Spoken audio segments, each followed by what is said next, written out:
morning. So papa-change oil tayo ngayon dito sa Yamaha. So ngayon yung pinaset ko schedule early in the morning. Nagpaset ako kasi last time nagpunta na ako pero hindi ako na-accommodate. So hopefully by 8:30 nagahan ko na dahil may iba pa tayong lakad. Okay, tabalitan ko kayo pag nandun na tayo dahil for change oil na talaga ako mga par. Naka 159 na ako, sobra-sobra na to. Hindi na ako masaya. So guys, ito tayo service niya hindi yung Aerox sa labas. So wala pang chief mechanic dito. So may 4 na Aerox na dumating doon. Ito sana ako nakakuha. So ito yung may ibang unit. Early bird in the morning, 8:30. Ayan. So maganda sana dito yung spot para makita may ginagawa sa motor mo. Tayo sa Honda papa-change oil.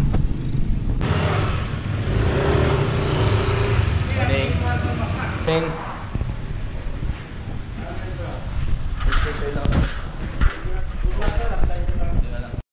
Right, morning. So naka-purchase na ako ng langis.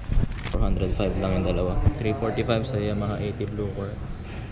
Tapos gear oil 60. Ayan. So may pakita ko sa inyo yung langis na pinurchase natin. So yun talaga yung desired na na langis para sa kanya.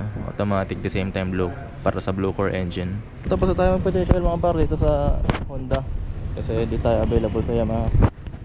Right, shoutout kay sir na mechanic natin doon. So mag-isa niya pumakbak kanina gumawa nito. Change oil lang, tas gear oil mga par. Tapos binigyan na rin natin siya ng tip para masaya naman siya sa service na ginawa natin. So shoutout sa mga crew dito. So ready na ulit yung motor natin. Alright.